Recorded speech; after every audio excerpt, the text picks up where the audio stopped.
Friends, this may seem like an odd text to choose for All Saints Sunday, but I promise you there is a connection. There is a reason we are here in the Gospel of Mark today. Let's back up. Let's talk about saints. What indeed are saints? Indeed, we're remembering our beloved ones, those who taught us how to live our lives, those who shared lessons with us on how to live, on how to love, those who went before us. Today, even so many that we are trying and seeking to honor today that we set off the fire alarms, right? Like we set off the smoke detectors. That's how many people we have been touched by, who have shown us with their lives how it is indeed that we are to live in this faith, how we are to follow in the ways of the divine. That's, friends, what it means to be a saint, to be one who is holy. In the Greek, the word is hagios. Hagios means holy, sacred, set aside, separate. A saint. Set aside and separate, put to the side, kept over here, and dedicated to God and to God's ways. That's what it is to be a saint. That's what it is to be holy. That's what it is to be sacred. But you can flesh that out in a myriad of ways, right? During and perhaps even before the time of Jesus, there were those who understood holiness very much as that separate piece, right? It's separate from, there were categories there of actions, of behaviors that were either clean or unclean, that were either sacred or profane, that were either pure or defiling. And there were people. People were being categorized as such as well, as those who were in and those who were out. That is how that separateness, that holiness, that sacredness was understood by some, by perhaps many, prior to Jesus and during his time, and I would say, perhaps still even today. But what did Jesus teach us about holiness? What did Jesus teach us about what is sacred and what it means to give oneself over, to set aside one's self, one's life, and dedicate it to God? Well, that's where our story here in Mark comes in. As Jesus is encountered by a person with leprosy, you remember those categorizations that I mentioned just a moment ago, right? Of clean and unclean. Well, if you had leprosy, which category did you fall into? The unclean, right? Jesus was breaking this boundary as this person with leprosy came to him and said, you know what, if you will, if you choose to, you can offer me healing. You can offer me wholeness. And Jesus, what does it say? He was moved with compassion. This one who had been ostracized, who had been pushed to the margins of society, and yet dared to understand themselves as one worthy of healing, as one who continued to be human, continued to be beloved, continued to be a child of God. Entered into the presence of Jesus, and Jesus says, that's exactly right. Yes, I am willing. You are made clean. In so doing, according to some rules, according to some holiness codes, making himself then unclean through association. This is not the only time Jesus breaks a rule, breaks through these boundaries, these either-or boundaries. He did it just before this by healing folks on what day? But the Sabbath. The Sabbath, that day that's supposed to be kept holy, that's supposed to be set aside, that's supposed to be sacred, that's supposed to be dedicated to God. And it wasn't yet here, but later in Mark, that Jesus is challenged on that. Jesus, we're not supposed to be doing any work on the Sabbath. Remember, that's a holy day. That's a sacred day. That's a saintly day. That's God's day. And Jesus is like, yeah, I realize that. And what does God require of us? What does God ask of us? What does God want from us? Does God want us just keeping rules and keeping ourselves separate from those who are so-called dirty, so-called unlovable, so-called being punished by God? No. What does God want of us? But to see the beauty and the giftedness, to see the value and the worth in each and every member of God's creation. Perhaps Jesus focused especially on those who had been pushed to the margins and those who had been ostracized, because people threw them away, put them in the trash, said they are garbage. And Jesus said, no, they are not. These are beloved ones of God. God doesn't make junk. God doesn't make garbage. These are God's beautiful ones. He broke those rules. He went against custom. Because compassion is more important than abiding by these rules that separate one from another. Can rules be helpful? Sometimes, yes, when they are helping us to love, when they are guiding us in the way of compassion, when they are promoting justice, yes, then keep those rules, keep those laws, keep those customs. But when they hinder us from loving, when they keep us from showing compassion, when they stop us from embracing one of God's own children, which I remind you is everyone.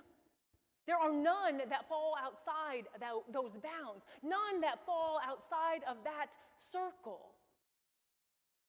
When they keep us from doing that, then they need to be set aside.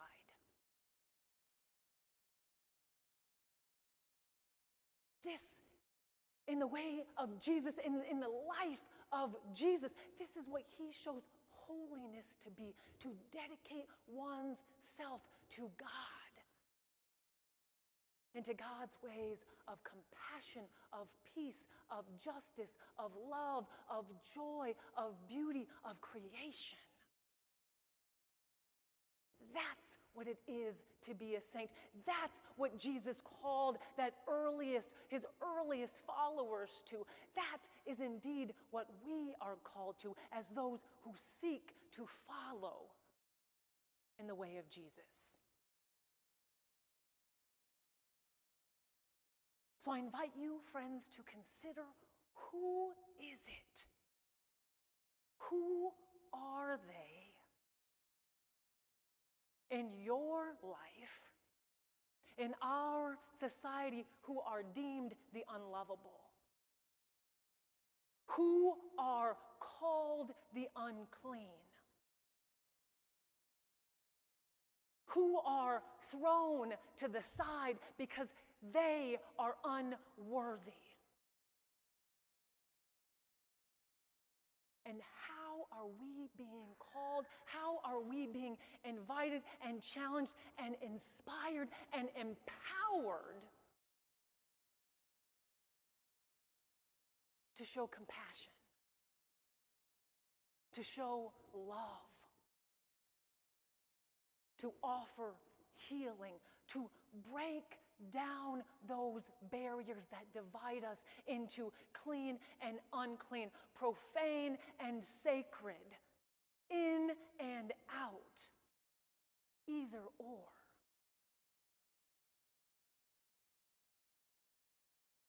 One category that comes to my mind, one group of people that comes to my mind are those that are very much lumped into those perhaps who we might identify, progressive Christian community that we are, as those who are directly involved in the oppression of others. And for me, that's one of the hardest spots. One of the hardest places for me to show compassion.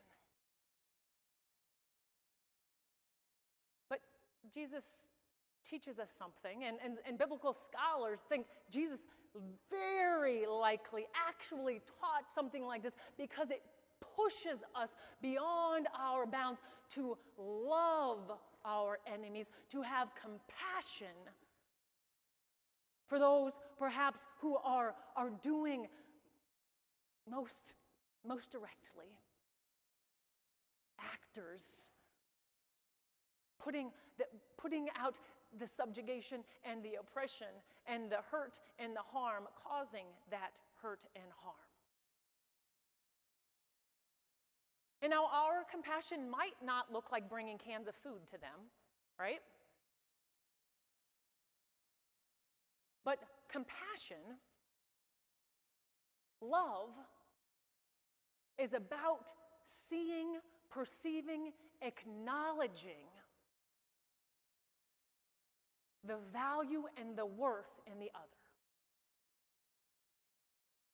And for me, sometimes it's really hard to see that in the one who whom I would identify as an enemy, perhaps, whom I would identify as an opponent, perhaps, especially, there's an election coming up at this time. Perhaps we are dividing ourselves into one camp or another and looking at the other side and saying, they, but we. They are the wrongdoers, we are the righteous, right? How do I see and how am I moved with compassion? Because when somebody is hurting another being, there's a sickness happening there. There's something, there's an ailment going on. You don't simply do that. I don't believe we simply do that as those who are created in the image and in the likeness of God. There's something going on there. So what does compassion look like? Perhaps it looks like accountability. Perhaps it looks like challenging to draw those circle wider. Perhaps it looks like listening to understand and sharing openly and honestly where I am. And y'all, you have to discern when to enter into such conversations, when to enter into such places and such spaces. Right? I'm not saying go and find somebody who's wearing the hat or the shirt or the decor of the person supporting a candidate in opposition to your candidate, right? Like that might not be the thing, but those with whom you do have some relationship. Maybe testing it out there.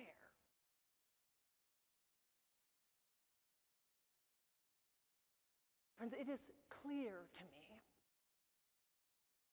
that compassion was at the heart, was at the core of Jesus' ministry. And he showed compassion to those who had been thrown aside by society And he showed compassion to those who were in places of power, calling them, inviting them, challenging them to live their lives in a different way, to live their lives as the beloved ones of God, and to live their lives as though everyone else is also beloved and of value and tremendous worth. Friends, that's what it is to be a saint, is to be on that journey, to follow in that way. Will we make missteps? Yes, we will, but we get back on the road. Friends, as we have been entering into this All Saints time, as I've been considering this text throughout this week, that's some of what I've been considering, what I have been thinking about. But this is not all about me. This is about you, and how you are being called, and how you are being inspired, and how you are being invited to live your lives, to live your belovedness, to live out love and compassion. So friends, I'm going to give you a moment to consider, a moment to feel the movement of the Spirit in this space, in this time, and to respond to how God is calling you to be a saint, to live compassion today, in the week ahead, in this month before us, in the rest of your lives. But let's start with today.